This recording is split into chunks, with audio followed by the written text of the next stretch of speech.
If we come around to the back of the car, shall I open up the rear here so we can talk a little about what we've got inside here? Petrol tank obviously set inside, where in the standard car it was set underneath, wasn't it? Yeah. Obviously, from a reliability point of view, that's no good. But, you know, the fuel tank, purely because we had so much weight at the front, this is positioned to help spread the weight of the car, to make sure you have as good as you can get anyway. The flipping weight balance, correct? From front to back and side to side? Yeah, exactly. And also to have the, you know, we're carrying 60 litres of fuel in there, so we wanted the weight where it was going to give us the maximum traction. Too far back, it acts like a pendulum, and too far forward, it can change it as well. So we decided, you know, engineers obviously decided that was the place to put it. Yeah. Because then later on in the rules, we had to carry the spare turbo internally in the car. Right. So that had to be down in front of the spare wheel. So on the where the back seats normally are on the car, basically. Yep. The first 93 car test car we built, we had to weld brackets in and start testing to carry the spare turbo. Yeah. And we made the prototypes. Well, this car is a 1992 car built for Carlos Sainz in Australia Rally, which would have been end of the year. Yeah. September time. Yep. So my car doesn't actually have those brackets and the turbo mounted on the back seat. But other than that, everything else is all here. Where the spare wheel, original spare wheel sits, we've now got a cover where all our fuel pumps and filters and everything else is nicely positioned out of the way. The spare wheel is in a nice, easy location. I mean, certainly, if you've got a bad back, you wouldn't want to be lifting that tyre out from there, Don. But that is actually is a brilliant place to store it. Oh. Keeping accessibility in here as well, wasn't it? And believe it, in a hurry, you can get it out quite quick. Yeah. When the adrenaline's running, you'll drag that out real fast. Yeah, I could imagine. Yeah. I could imagine. You will notice that we've got, and we can just show you, on the one corner here, we've got probably what is the only air cooler that's here. But what that's for, it's connected to a pumping system for the rear diff to keep the rear diff cool, the oil cool, because they found that, you know, on tarmac events particularly, long stages, and it was building up heat big time, wasn't it? Yeah. And they cleverly, and what you don't realize in most cars, there's normally an air ventilation flap. And in this car, you'll see here, there's some ridges in here.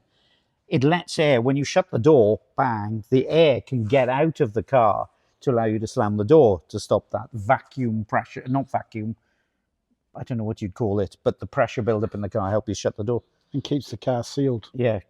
And basically, all they've done is they've got this cooler tied up to the pump in front of the rear diff, and it's got a little fan in the back of it. So it's drawing air in that we suck in through the top air vent, and then be able just to drop those temperatures just that little bit. Yeah, it's awesome. And again, keeps the performance in the rear diff. Yep, that's why we never had any failure. No.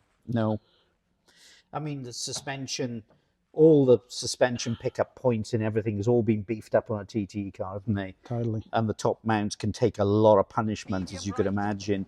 You know, the fully adjustable top mounts everywhere. So it's all casters and cambers can be changed. And I'm fortunate enough to have some really nice original stuff here, Don. These are pretty rare now, aren't they? Yeah, they are. And the beauty about the suspension in these cars is they were very strong. Like, you'd be going some to tear a wheel off. Yeah. If you tore a wheel off, you've damaged the shell pretty bad. Yeah. You know, and it was all adjustable, and it was all quick and changeable, you know. But these were strong compared to the modern car. These are very strong. Yeah. I think, you know, we've got a car that certainly has won so many world championships. It's incredible. It's proven its reliability through championships, really. Having a car that's fast, having a car that's reliable, and having it strong, it's taken for granted. But from a driver's point of view, they want to have the inside of the car and their side of things set up lovely, nice, and as they wanted it. Should we talk a little bit about what's on the inside? Yeah, sure. You go your side, and I'll go So internally, I know as a part of Group A, and probably people look at the inside of this car and think, hang on, that looks a bit stupid. We had to carry, we had to have the standard dash panel, Correct. the basic cowling, and we also had to keep the original door card, so they said. Yep. In this case, it was all the standard upper part of the door moldings and everything as a part of Group A. And another ridiculous thing is that plastic thing, Don, that's around all the flipping indicator stalks and stuff. If you think that's odd, we had to have it because of Group A. But from other than that, most other things are changed dramatically in here, Don, isn't it? Yeah, totally. But even the parts that you see that look standard aren't standard. Yeah. They've all been cut and shut and trimmed. Yeah. We had to cut the door panels down for weight. The door skin is actually a 1 mil piece of aluminium with fabric over it. Even this has been cut down and shortened. So any standard part we used on the car was lightened. Yeah. We lightened everything, and then for driver comfort, we made the carbon parts to suit, like the foot, the footrest and the shield on the side next to the accelerator, and again, chasing weight, making them light. We used as much carbon as we could get away with. Yeah, of course, of course. I know, we've got some really lovely dash panels here, and you can see the attention to detail with all the grain of the dashes going in the same direction, because aesthetically it looked great. When you look at the dash, and we'll come back to some other things on that side, when we turn up at events with this, Don, you open up the doors and people are going, wow, look at it inside there. You look at a modern day rally car, it looks like the most basic of basic, doesn't it? Yeah, because electronics have come a long way, and nowadays they can do it with a power control module. And in these days we didn't have that beauty, so it's all done manually with circuit breakers and relays. Yes. So every circuit had to have a circuit breaker and a relay to run it. Yeah, yeah. People always said to me, my God, there's all these switches. Are you controlling all of that? And I said, well, it's under my control, but you just push in the ones you want and just worry about it if they pop back out. Yeah. And then you just have to keep pressing it back in to keep things going. But you can see that virtually everything here is all labeled. You've got your relays, which are more or less self-explanatory, and then we've got standard fuses, which we chopped and changed for the smaller things like the radio, the Coralba, the map lights and everything else that we've got in the car. And, really from my point of view, the only thing I had to worry about was getting my trip meter right and the control of that through the buttons on the footplate and various other bits and pieces I had on this side. But, the driver was the more important guy. He's the one that's pressing the pedals and controlling the car. So from his side, he had a lot of engine controls up here, Don, didn't he? Yes, correct. And a lot of the wiring and circuit breakers in these cars is all aircraft grade. Right. Down to the wire. The wire's silver wire. It's not normal copper wire. And so we tried to use the best spec we could. Yeah. Because the last thing we wanted was an electrical problem on an event. Yeah. And these also had an early measurement system fitted to them, which nowadays you'd call data logging, but back then it was done on a memory card. Right. And we used to have them fitted into the car. And being a car builder, I used to always complain about the weight. And why do we need to have a measurement system during rallies? Because you could have it in the test car and take it out and just run the rally car without it. But it was not being that smart back then, realised that there was actual data logging. Yes. But done on a DOS system. Yeah, yeah. So it's really archaic. Yeah. I remember, when we started looking at this car and the ECU in the car, the ECU as a performance module, as a computer, was was probably the best we had in the day. But a basic mobile phone would have far more computing capacity than the ECUs we had back in the day, didn't we? Yeah, and they were made by Nippon Denso. All right, okay. We had to use Nippon Denso ECUs because I don't think the factory wanted us going into their standard computers and changing them up so much, so we could get a programmable Nippon Denso ECU which we could use. Yeah, yeah. Well, I mean, back in the day, they were the thing. Nowadays, you just you know, Everyone's running Motec. yeah, or such like anyway. Yeah. So we've got multiple maps here for different programs, for different fuels, and different mapping and characteristics of the engine. We've also got a boost controller, so we can adjust the boost up or down. If you find yourself in a condition on a stage where it's really slippery and you need the car to be more progressive in the way that it delivered the power, you could turn the boost down and turn down the anti-lag to anti-lag. Yes, we've got anti-lag now, but to make it more drivable effectively. So all of that was superb and helped the driver perform to his nth degree. But over on that side, Don, you're there in front of what the driver's got. The pedal box as well was completely different as well, wasn't it? Yeah, it was custom made in-house, aluminium, beautiful bit of work. And that was to give us adjustability for brakes, front to rear, done with a big knob here. Right. You could adjust your front brake bias, front to rear. So if it was dry tarmac, you'd run more front brakes. Some drivers like Juha used to run more rear brakes because he liked a tailier car. Oriel liked an understeering style car, so he probably adjusted more fronts. Yeah. And it was, once again, it gave us adjustability. The whole car is adjustable. Yeah. That's the beauty of it. Yeah. Yeah. I know that, you know, unlike a road car and servo assisted and everything else, this car doesn't have that. And I don't know if you can, Don. Can you just press that brake pedal and show people how little travel there is on that? They're solid. It's absolutely solid. And that's an awesome pedal. Yeah. And, you know, to be honest, as a driver, you know, it does install a lot of confidence because you can just go bowling into corner and just stand on it. And, you know, you've just got an instant pedal. Then in terms of steering, obviously, unlike a road car, the steering is a quick rack. Yep. It's so basically less turns lock to lock, so it makes it very positive. And unlike a road car with rubber bushes to make it nice and comfortable and quiet, this is all rose jointed done, isn't it? Every joint connecting to suspension is rose joint. Yep. And the steering rack's solidly mounted to the firewall. The steering racks were built, well, parts were made and then they were assembled in-house. And the power steering pump was made by ZF. Right, okay. And they're hydraulic, whereas nowadays they're using electric steering. All right, yeah, of course. Yeah. Of course. But, I mean, in these days, you know, again, steering was a very important part, and it was important to have reliability as well. So, like, the rack itself is a bit meatier, and the rods going to the steering was much, much stronger as well, wasn't it? Yeah, they could take a good hit before they'd bend. You know, you'd bend the steering arm before you'd bend the rack. Yeah. And a rose joint meant there was absolutely no play, no matter how much stress you were putting on it.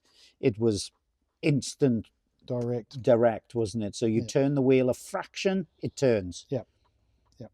Now, the one thing I was always amazed at, and I'll show you maybe some drawings a bit later if I can find them, about how important it was for the driver to have his seating position exactly right in relation to the pedals, to the steering wheel, and what he could look out of the screen. It was a fiddle, Don, wasn't it? Oh, it was. You know, and every driver had a different setup. Like for Mr. Oriel, we used to run a shorter steering wheel spacer because he used to run further forward in the car. He ran a straight gear lever, and he'd have his seat shuffled right forward. And with Juha he'd have his seat further back. He'd have a bent gear lever, and he'd have a longer spacer in here because Juha used to like to bring back further and because he was taller. Yeah, of course. Yeah. But also the height of the seat and the tilt of the seat, everything became so particular. And you guys used to make drawings of this and taking measurements off a seat to a relevant point on the car just to tie things into place, didn't you? Yeah, that was probably one of the hardest jobs, is setting the driver's position, because you've got to get the driver's office right, because if he's not comfortable in his car, he'll end up taking the car apart. So you make him comfortable in his office and he's happy. Yeah. And at one point when I was testing, I'd be flying around the world with a seat and a steering wheel to go to a test because the driver liked that particular combo, My God. and they'd have to take it as hand luggage. Gee whiz. Yeah, Yeah, no expense spared. no, not at all. But No they were expense comfortable, spared. you know, they were comfortable. Yeah, yeah. You probably will, some of you will know about it, and some of you may have noticed the scoop that we've got on the top of the car. And we can show you that in a little while. But just while you're here, just have a look up inside here. This is basically our fresh air system. And it was twofold. One, to give us fresh air and keep us nice and cool, but also fully adjustable so we can position it to the volume of air and the location of the air coming onto us. But the other advantages it had is when we rallied on gravel events, you'd always have an element of dust coming in the car. Well, when we had these air vents, this pressurized the inside of the car and stopped all the dust coming in and flying around. So if any of you are rallying and you're getting terrible dust problems in your car, don't open the windows, shut everything, get yourself an air vent and get some fresh air pressure coming in the car. That will cure all your dust problems. But again, that's one of those creature comforts that just made things just that little bit better, Don, didn't it? Yeah, it was, and a lot of development went into that roof scoop. Yeah, I could If imagine. you look at the 92 car to the 94 car, there was a lot of variations on the way. Yeah, because it's fully adjustable from the inside. You can pick it up, lower it down. And I always remember on some of the safari events when you get into really high speed stuff and you need to get the most speed you possibly can, you basically pull the roof vent shut and you could get 3, 4, maybe 5 kilometers an hour faster speed, which at the stage end made all the difference. But to be honest, a lot of the time it was much better to keep your drivers cool and fresh because you'd gain so much more time that way. But again, totally functional. Everything's where it needs to be. But there's one thing we haven't mentioned, and I've just seen it now, Don. This little lever here. Everybody's always intrigued about that. That's the adjustable front anti-roll bar. So in the earlier cars, the 91 car, we were allowed to have adjustable front and rear roll bar. The beauty of that is if it went wet in the stage, they could soften the bar. And if it got dry, they could harden the bar. And that would change the characteristic of the way the car would turn in. So the anti-roll bar is exactly what it says. It stops the car rolling, or if you soften it, it'll make it roll even more. So again, generating more grip and stability in the conditions that you want it to suit, basically. Yeah, and the way that worked is it had a blade that could rotate, and if you wanted to make it harder, the blade rotated and stood up, which made it hard. It was normally a titanium blade because it had a bit of flex in it. And then if you wanted it soft, you just turn it down, and the blade would turn down and go horizontal, and then that would make the car softer. It's amazing, isn't it? Oh. So simple. Yeah. So simple in reality. Yeah. As a backup, there's a number of switches here. You can see we've got pump 2 there. Well, I mentioned in the back there, we've got 2 fuel pumps and a fuel filter.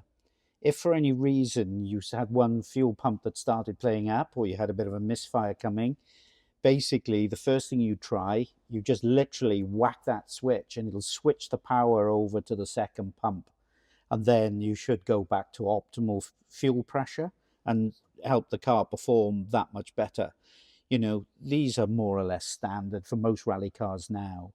But again, being TTE, everything made it as quick as you can, as easy as you can to switch over and keep that reliability and speed up as you go along. We even ran 2 throttle cables. Most rally cars now are fly-by-wire, but back then, because we were running cables, we always ran 2. Right. Just because you'll see a number of rally videos where the poor old co-driver's hanging over the bonnet operating the throttle because they only ran 1 cable. Yeah, makes sense, doesn't it? Yeah, it was just, you know. Yeah, you'd never see it in a... I think Armin Schwartz one rally had to use his bootlace. That's right, he did. Because he only had 1 cable. Yes, he did. He Yeah. did indeed. No, Don, listen, I think you've done a brilliant job of bringing this car back to life, and we were able to track down the parts to make it exactly bang on TTE spec. And it certainly is a much better car now than when we started, wasn't it? Oh, totally. I love it. Yeah, yeah. No, it's a dream to have, and I'm absolutely delighted that you've built it for me, Don. I've done my best with the parts we could get, and the beauty about when we were doing it was we got all the right people involved. Yeah, The engine getting done by the right guy has been the finishing, touches. yeah, I We agree. were always worried that the engine was, we didn't know the mileage. It was always going to be the weak link. Yeah, Well, we know the engine we got in there now is a beauty, yeah, and it's been built by the right guy. yeah, yeah. Well, I think at the end of the day, you can understand some of these Irish guys possibly getting involved in something they couldn't really afford to do. Taking shortcuts, chopping and changing parts to make sure it's, oh, this will do the job. Yeah, But I did invest in it and get the right parts to bring it back to its historical spec, yeah, totally. which is great. And you know, at the end of the day, the 165 Celica is an historic rally car now. This car is still a little too new because it was homologated on the 1st of January in 1992.